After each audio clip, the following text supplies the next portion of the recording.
Giuseppe Mazzini was a pivotal figure in 19th century Europe. He was more than just a politician, he was a visionary. Mazzini is often called the heart or the soul of the Italian Risorgimento, the movement for Italian unification.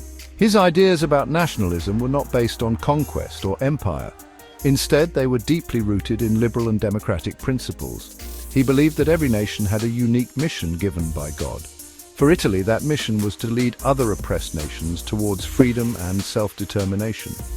His passionate writings and tireless organizing inspired a generation of revolutionaries across the continent. Mazzini's brand of nationalism was profoundly moral and romantic. He saw the nation as a family, bound together by shared language, culture, and history.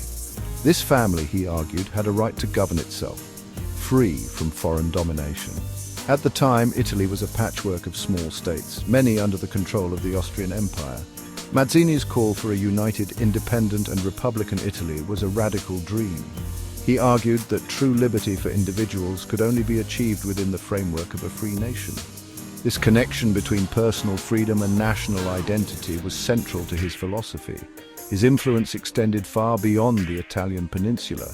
Nationalists in Poland, Hungary and Germany read his works and adopted his methods. Mazzini believed in a Europe of the peoples, a brotherhood of free nations working together in harmony. This stood in stark contrast to the Europe of kings established by the Congress of Vienna in 1815. He was a relentless advocate for popular sovereignty, believing that political legitimacy came from the people, not from hereditary monarchs. His vision was one of a transformed Europe, rebuilt on the foundations of liberty, equality and nationality. Unlike other key figures of the Risorgimento, such as Cavour or Garibaldi, Mazzini never wielded state power or commanded large armies. His power was in his ideas. He was a master propagandist, an inspirational writer, and a dedicated conspirator. Through his secret societies, pamphlets, and letters, he kept the flame of Italian nationalism alive during its darkest years. He spent most of his adult life in exile, primarily in London. Yet his voice reached every corner of Italy. He convinced countless young Italians that sacrificing their lives for the nation was a noble and sacred duty, a concept he called thought and action. Giuseppe Mazzini was born in Genoa in 1805. At that time, Genoa was the capital of the Ligurian Republic, a short-lived state created by Napoleon. His father, Giacomo Mazzini, was a university professor and a doctor with Jacobin sympathies. His mother, Maria Drago, was a devout and intelligent woman who instilled in her son a deep sense of moral duty. Mazzini was a brilliant but physically frail child. He showed incredible intellectual promise from a very young age. His early education was intense, and he quickly developed a love for literature and history, reading works by great European thinkers. Initially, Mazzini followed his father's path and enrolled in medical school at the University of Genoa.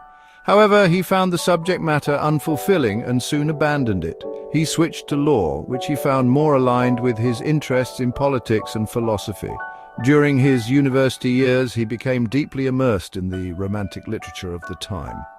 Writers like Ugo Foscolo and Alessandro Manzoni fueled his growing patriotism. He saw how literature could be a powerful tool for shaping a national consciousness. His own early writings were literary and critical, but they already contained the seeds of his political ideology. A key event shaped his future path. In 1821, he witnessed refugees from a failed Piedmontese uprising seeking passage from Genoa. These men had risked everything for the cause of Italian freedom. Seeing their despair and determination left a profound mark on the young Mazzini. He later wrote that this moment was a turning point, the moment he vowed to dedicate his life to liberating Italy. It was a silent oath taken in the presence of defeated patriots. This experience transformed his abstract intellectual patriotism into a concrete political commitment, pushing him away from a quiet life of letters. His university studies provided him with the intellectual tools for his life's work. He read voraciously, absorbing the ideas of French Enlightenment thinkers and German romantics. He was particularly drawn to the idea of progress and the belief in humanity's capacity for improvement. His formal education ended with a law degree in 1827, but his real education had just begun. He was no longer just a student of books, he was becoming a student of revolution. The world of secret societies and political conspiracy beckoned, offering a path to turn his powerful ideals into decisive action. After completing his studies, Mazzini's desire for political action led him to join a secret society. He was initiated into the Carbonari in 1827. The Carbonari, or charcoal burners, were a network of revolutionary cells scattered across Italy. Their main goal was to oppose the repressive political order established after Napoleon's defeat. They operated in secrecy, using elaborate rituals and codes to protect their members. For Mazzini, joining them was a logical first step. It was the only available outlet for someone committed to radical political change in a state where open dissent was impossible and brutally suppressed by the authorities. However, Mazzini soon grew disillusioned with the Carbonari. He found the organization lacked a clear and unified political program. Their aims were often vague, and they relied heavily on a small elite leadership without trying to involve the broader population. Mazzini criticized their lack of a guiding faith and their complex, empty symbolism. He believed a successful revolution needed more than just conspiracy. It required a powerful unifying idea that could inspire the masses to act. The Carbonari's failure to spark a widespread popular uprising during the 1830-31 revolts confirmed his suspicions about their methods and limitations. His involvement with the secret society was short-lived. In 1830, a fellow Carbonaro betrayed him to the Piedmontese police. Mazzini was arrested and imprisoned in the fortress of Savona on the Ligurian coast. This period of solitary confinement was transformative. It gave him time to reflect on the failures of the Carbonari and to formulate his own distinct revolutionary doctrine. Staring out at the sea and sky from his cell, he conceived of a new organization. This new movement would be for a new generation, and it would be guided by a clear moral and national purpose. Upon his release in early 1831, Mazzini was given a choice: internal exile in a small town or exile from Italy altogether. He chose the latter, beginning a long and painful life away from his homeland. He traveled first to Geneva and then to Marseille. It was in Marseille that he put his prison thoughts into action. He founded Young Italy, or La Giovine Italia, a new revolutionary society. Unlike the Carbonari, Young Italy had a clear and public program: the creation of a united, independent and republican Italian nation through a popular insurrection. Its motto was God and the People, reflecting Mazzini's blend of religious faith and democratic fervor. Mazzini's direct political efforts often ended in failure. The insurrections he planned were poorly executed and easily crushed by the authorities. His most significant moment in power as a leader of the short-lived Roman Republic in 1849 was a heroic but ultimately doomed experiment. Yet, to judge Mazzini by his practical successes is to miss the point entirely. His true contribution was not as a statesman or a general, but as a prophet. He was the one who defined what Italian nationalism meant. He gave the movement its moral and intellectual foundation, inspiring thousands to believe in the possibility of a united Italy. His ideas fundamentally shaped the course of the Risorgimento. While the final unification was achieved by the pragmatic diplomacy of Cavour and the military exploits of Garibaldi, both were influenced by the climate Mazzini had created. Garibaldi himself had been an early member of Young Italy.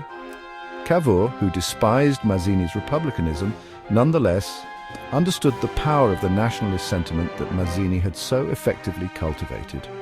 Mazzini forced the question of Italy onto the European stage.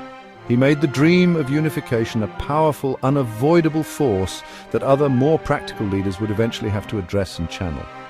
Today, Mazzini's legacy is complex. His brand of liberal, inclusive nationalism, which called for a brotherhood of nations, stands in stark contrast to the aggressive, xenophobic nationalisms that caused so much destruction in the 20th century. He reminds us that nationalism can be a force for liberation and self-determination, not just for conflict and oppression. He envisioned a world where strong national identities could coexist with a broader commitment to humanity. In an era where questions of national identity and international cooperation are still central, Mazzini's ideas remain surprisingly relevant and thought-provoking. His influence continues to resonate in modern Italy and beyond. He is remembered as a father of the Italian Republic and a champion of democratic values. His writings on the duties of man, the importance of education and the moral basis of politics still offer valuable lessons. Mazzini dedicated his entire life, often at great personal cost, to an ideal he believed was sacred. He remained an exile for most of his life, returning to his beloved Italy only secretly. He died in Pisa in 1872, living just long enough to see Italy unified, though not in the republican form he had always championed. His unwavering faith in the people and the nation remains his most enduring testament.